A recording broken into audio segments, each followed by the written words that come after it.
मईशत पर खुसूसी ट्रांसमिशन और the great debate में माहिरीन ने इत्तेफाक किया कि पाकिस्तान की मईशत को ठीक करने का शायद ये वाकई आखिरी मौका है। खुसूसी ट्रांसमिशन दी ग्रेट डिबेट में गुफ्तगू करते हुए बिजनेसमैन आरिफ हबीब ने कहा कि मुल्क की मईशत ज्यादा शरह सूद से सबसे ज्यादा मुतासिर हो रही है। 8,500 अरब के बजट खसारे में से 2,500 अरब रुपए की कमी सिर्फ शरह सूद नीचे लाकर लाई जा सकती है। इस साल अगर हम देखते हैं कि हमारा 8 ट्रिलियन रुपीस का अगर बजट डेफिसिट होगा तो हमारा 7.5-8 ट्रिलियन रुपीस जो है डेट सर्विसिंग होगा।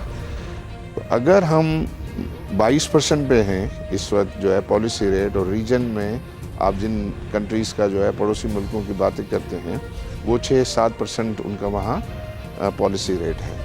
तो हालांकि हमारा डेट टू जीडीपी जो है वो इतना ज़्यादा नहीं है, 70-75% इंडिया का हमसे ज़्यादा है और जापान का तो 200% है। डेट रीपेमेंट का मसला है कि रीपे करने की सलाहियत नहीं है। रीपेमेंट से ज़्यादा हमारा डेट सर्विसिंग जो है, इंटरेस्ट रेट जो है वो हाई होना जो है वो बड़ा, उसकी कॉस्ट हमारे लिए बहुत ज़्यादा है कि हम अगर इसी डेट को 22% से सर्व करते हैं के रेट पर और अगर हम 6-7% पे करते हैं तो उसका डिफरेंस जो है वो कितना बड़ा हो। तो मैं अगर 7.5 ट्रिलियन का फिगर लूँ तो अगर आज इन्फ्लेशन जो है वो 38% से आज जो है ये अप्रैल का 17% लग रहा है, 17-17.5%। और अगर ये इंटरेस्ट रेट जो है अगले एक साल में IMF ने ये कहा है कि आपका जो है नेक्स्ट ईयर का जो है वो एवरेज इन्फ्लेशन जो है वो इस साल के 25% एवरेज इन्फ्लेशन से 12% कम होगा।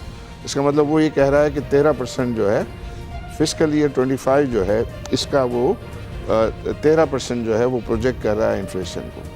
अब जो पॉलिसी रेट है, इंटरेस्ट रेट है, वो दुनिया भर में और यहाँ भी सेट होते हैं प्रोस्पेक्टिव इन्फ्लेशन के हिसाब से होते हैं, आज का नहीं उसके होते हैं। तो मुझे तो ये समझ नहीं आती है कि ये मॉनेटरी पॉलिसी कमेटी इतनी देर जो है वो क्यों इसको लगा रही, जबकि सबसे बड़ा फ़ायदा अगर आप इस रेट से लें शाहज़ेब भाई तो सीधा सीधा जो है 1/3 अगर आपका कम हो जाता है तो 2.5 से 3 ट्रिलियन रुपीस का आपका एक साल में सेविंग।